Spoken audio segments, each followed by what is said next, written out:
У нас зараз важливе включення. Анзор Масхадов, син президента невизнаної Чеченської республіки Ічкерії Аслана Масхадова, спеціальний представник президента ЧРА з особливо важливих доручень. Господин Анзор, добрый вечер. Добрый вечер. Господин Анзор, Рамзан Кадыров объявил так называемую кровную месть сторонникам Ичкерии в Украине. Вы можете детальнее об этом, пожалуйста?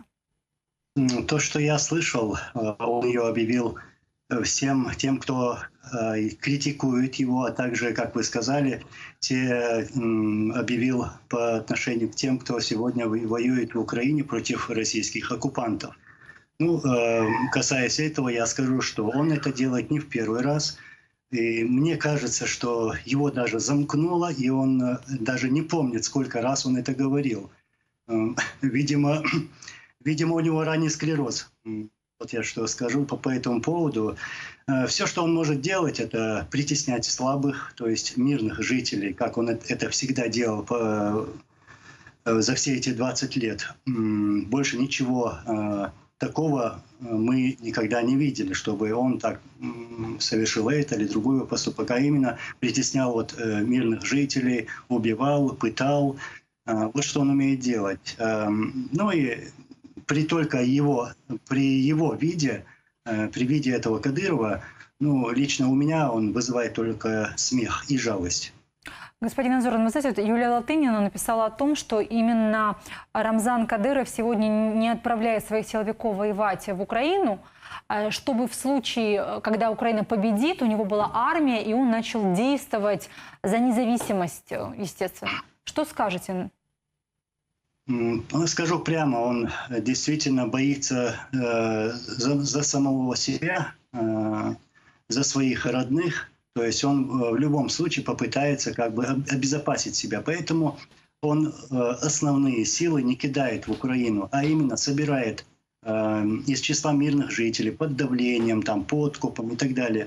Вот что он делает. Действительно, он из-за своей боязни, из-за своей трусости он держит вот эти основные силы при себе. Расскажите, пожалуйста, о подпольном движении, цель которого – это деоккупация и независимость непризнанной Ичкерии. Это очень важно.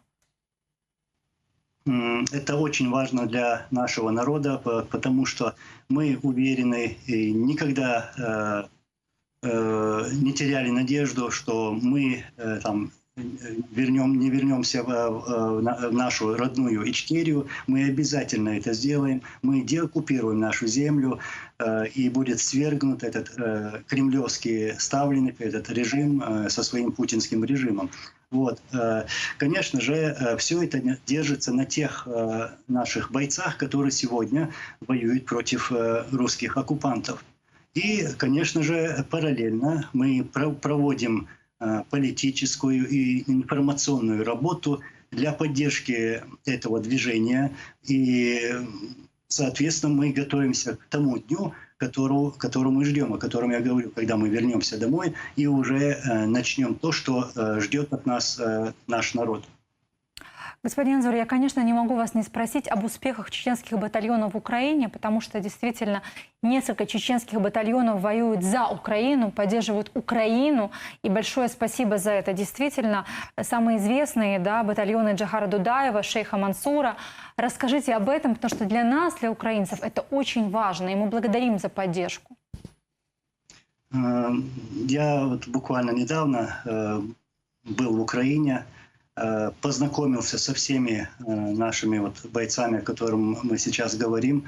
И я, конечно же, даже будучи чеченцем, очень благодарен, что есть такие люди, которые сегодня стоят против русских оккупантов, и что они находятся сегодня рядом с украинским народом и понимают вашу боль, и готовы отдать даже свои жизни в этой войне против русских оккупантов. Это, как вы сказали, батальон имени шейха Мансура, а также батальон имени первого нашего президента Джохара Дудаева. Многих я знаю, из другого батальона тоже, но я не смог с ними встретиться, потому что они находились на другом конце Украины. В общем, так, мы будем поддерживать Украину, мы будем вместе, и мы будем вместе до конца. Господин Анзор, есть еще важный момент, да, это то, что украинский парламент внесли проект постановления о признании независимости непризнанной Чеченской республики Ичкерии. Вот вы коммуницируете с нашими политиками, возможно. Как вы это восприняли, потому что это тоже очень важно. Да, это очень важно для нашего народа. Это то, что всегда говорили наши лидеры, от Джохара Дудаева до моего отца, а также другие наши лидеры, которые были убиты в войне против русских оккупантов. Вот. И это то, что хочет наш народ, многострадальный народ. Мы обязательно будем независимы, мы добьемся этого. И, конечно же, мы просим у всего мира, у всех стран, обращаемся ко всем, чтобы поддержали вот инициативу вот эту очень важную для нас, потому что эта инициатива даст гарантии безопасности для нашего народа, для чеченского народа, чтобы никто в будущем не смел нападать на наш народ, убивать нас вот так безнаказанно. И, конечно же, мы думаем, мы также и просим, вот, как вы сказали, вот, встречи с политиками, с организациями, которые нас сегодня поддерживают. Это много людей с Европы, с Америки, другие страны. В общем, мы также общаемся по поводу того, чтобы признали геноцид чеченского народа. Геноцид действительно был.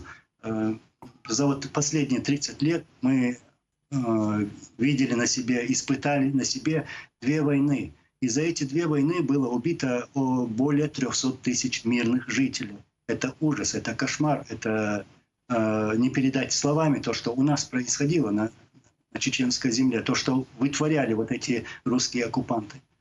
Господин Анзор, вообще геноцид – это стратегия россиян по отношению к другим народам.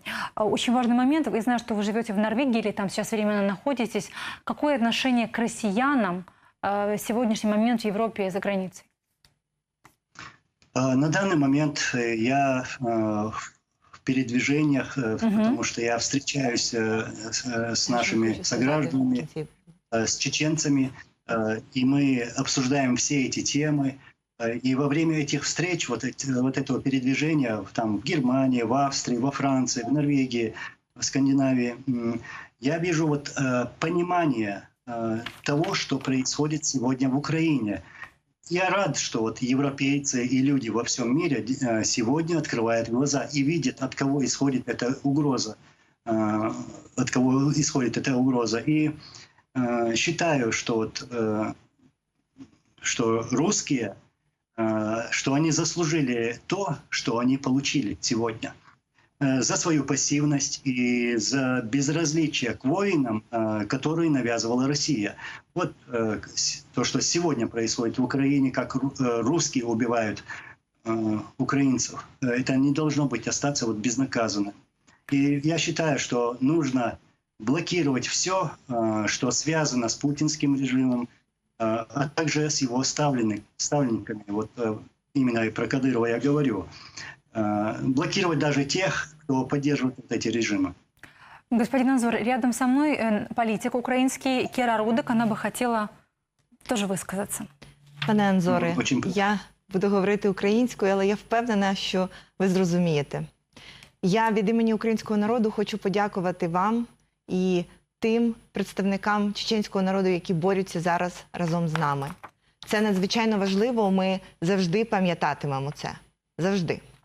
І ми хочемо зі свого боку зробити все, щоб допомогти вам у вашій боротьбі за незалежність. Ми, звичайно, будемо підтримувати цю постанову у залі Верховної Ради щодо визнання незалежності, щодо визнання Республіки Ічкерія.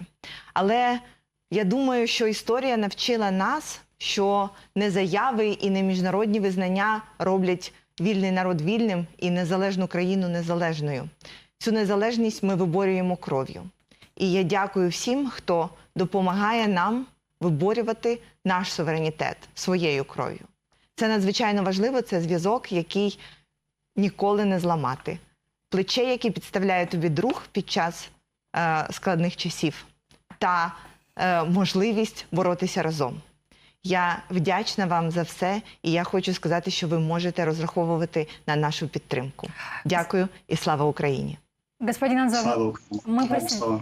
присоединяемся, говорим вам огромное спасибо, что вы можете рассчитывать на поддержку Украины всегда, и что это наша совместная борьба, и только в борьбе мы можем победить. Мы вам очень благодарны. Анзор Масхадов, сын президента непризнанной Чеченской республики Ичкерия, Аслана Масхадова. Благодарю вас. Да, всего доброго. Спасибо вам большое. Отже, спеціальний представник президента з особливо важливих доручень. Дякуємо вам.